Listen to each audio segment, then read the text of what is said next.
Bom, falamos muito no primeiro bloco agora, no bloco anterior do nosso programa, dessa variante nova que surgiu lá na África do Sul, né? E é óbvio que estamos preocupados com ela, mas precisamos saber o que de fato ela representa de risco para nós, né? Para a gente aqui no Brasil, na Europa, no mundo inteiro, porque essas variantes normalmente se espalham com muita velocidade. Até hoje, todas se espalharam com velocidade. Nenhuma foi contida, né?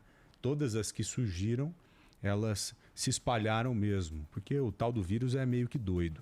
Agora, não sei se com as vacinas que já aplicadas hoje, se essa propagação, proliferação da doença, inclusive dessa nova variante, se ela pode ser reduzida. E além disso, precisamos saber muito se é uma variante que ataca de forma mais grave a gente, ou se é igual a Delta, inferior a Delta. Precisamos saber de fato, porque não necessariamente, isso nós já ouvimos outras vezes de vários especialistas, não necessariamente uma nova variante significa que ela é pior para a gente, significa que ela é mais letal para a gente. Não necessariamente.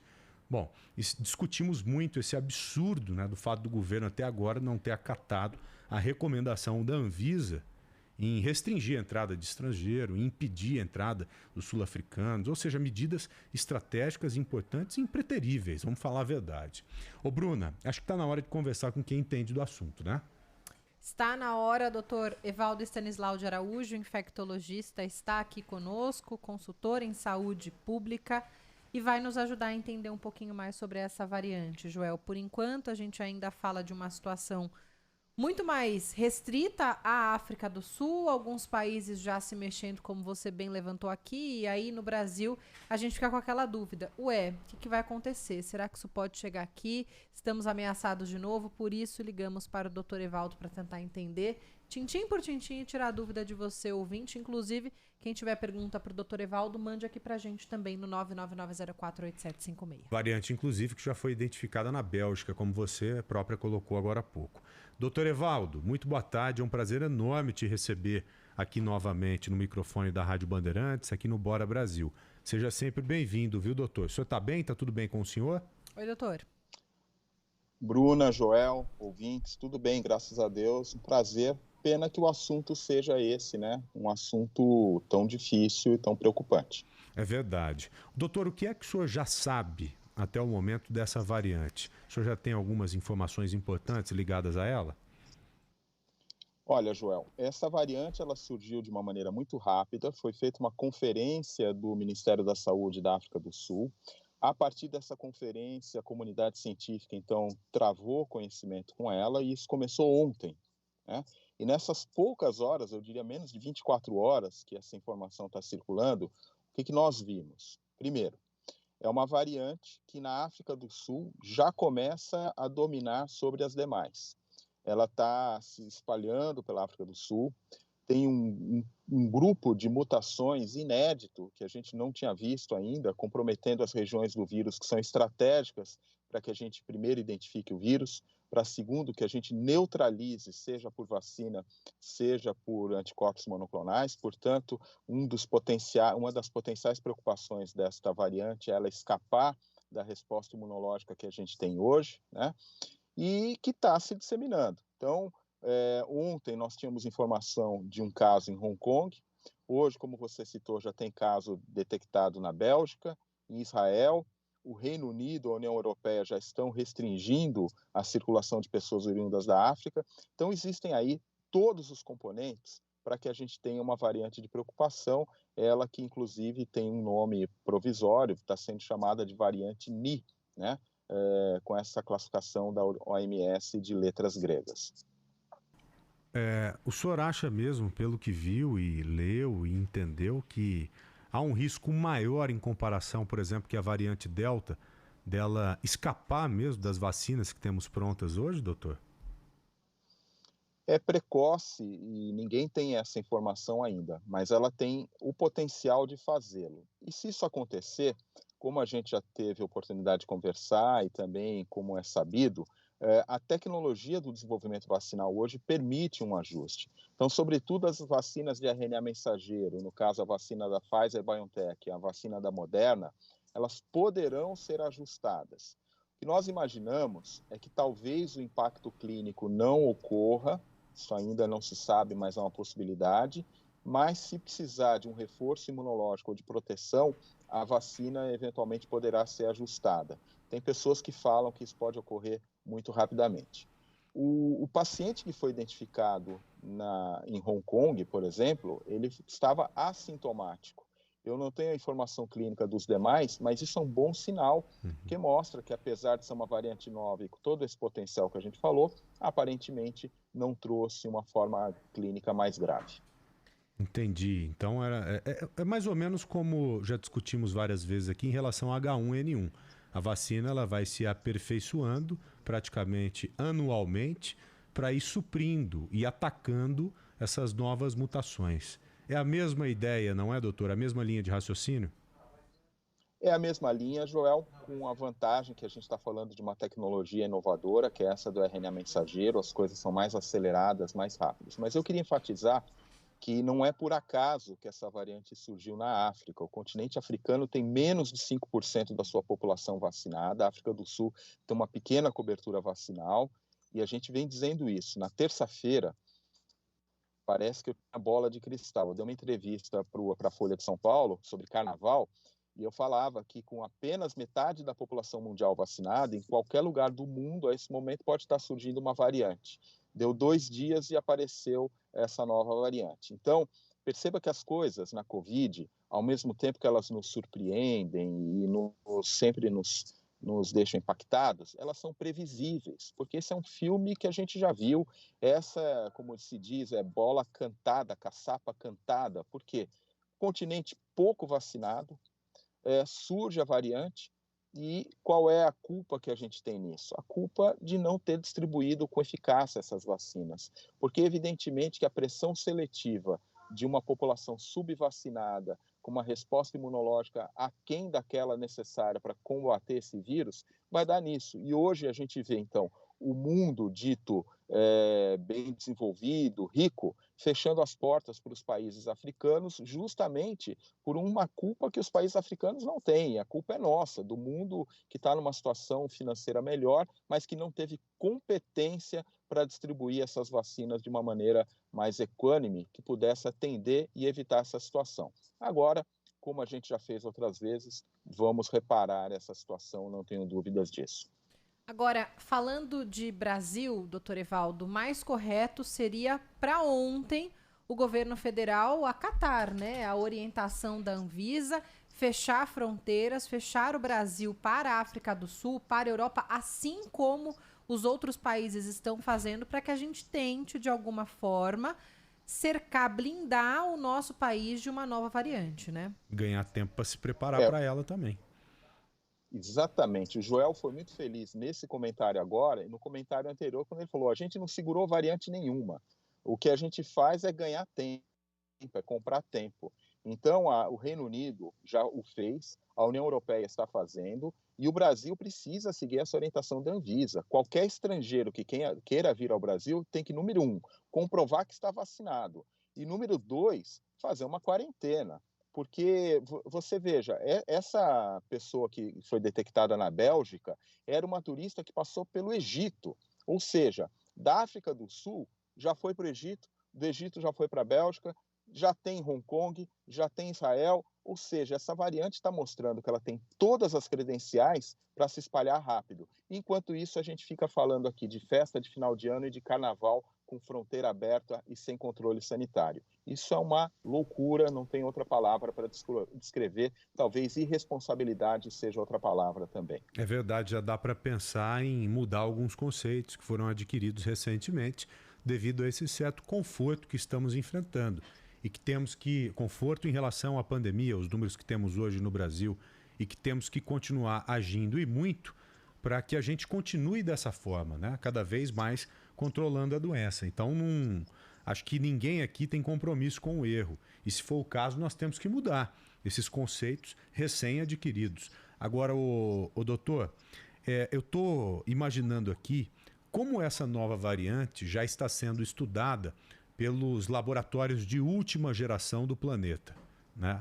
Acho que esses laboratórios já estão a fundo mesmo, já fazendo aqueles sequenciamentos, aqueles estudos mais profundos mesmo.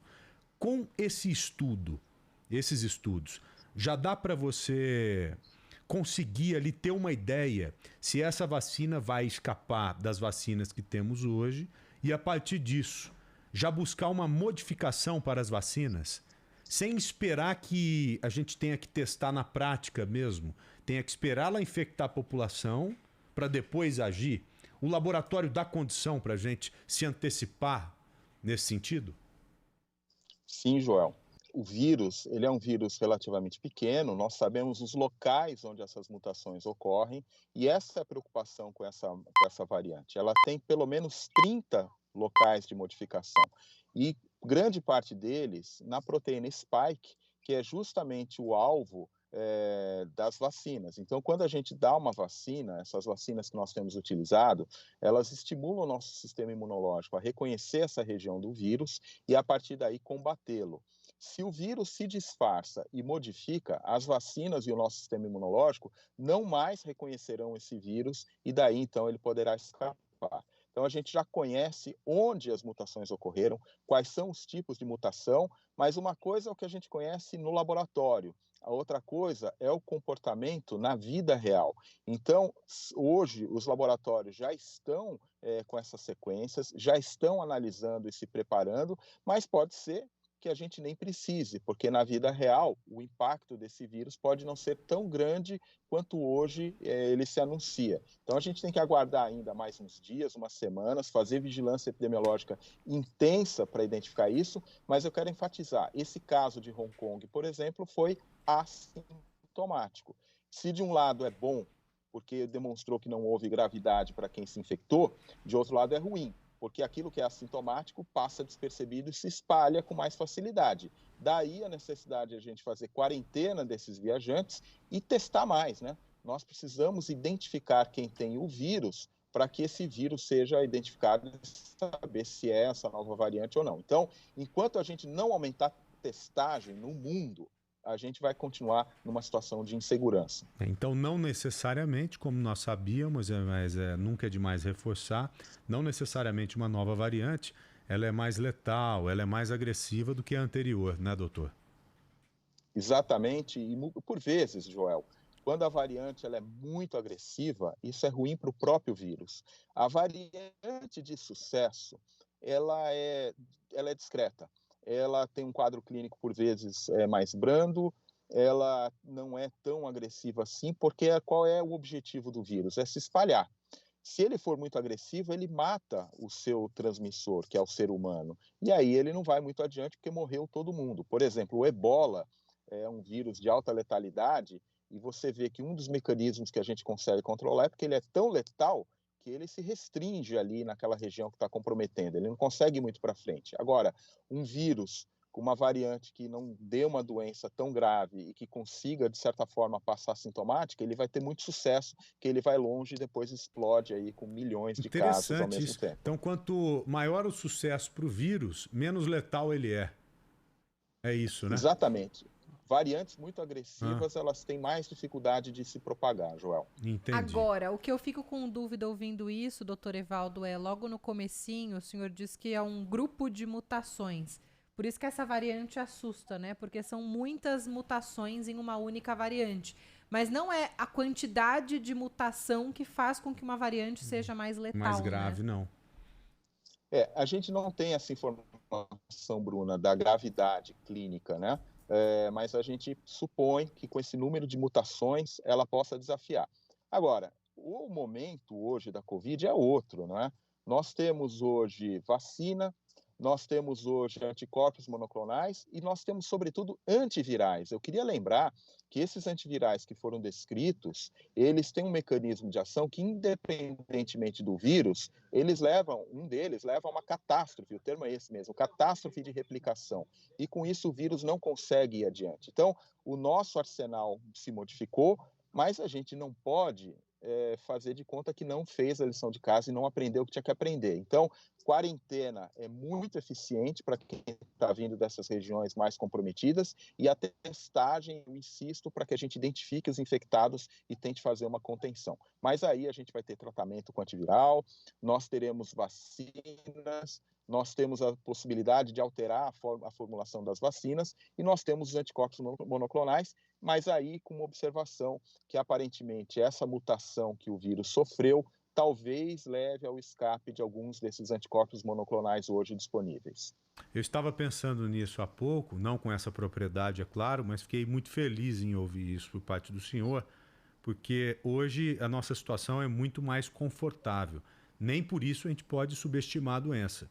Mas hoje nós temos essas ferramentas todas para agir e continuar no combate ferrenho mesmo à doença, né? Jamais a subestimando, né? E eu espero muito que o governo tenha condição de acatar a Anvisa, que é quem entende do assunto. Porque uma das ferramentas é você fazer essas restrições estratégicas.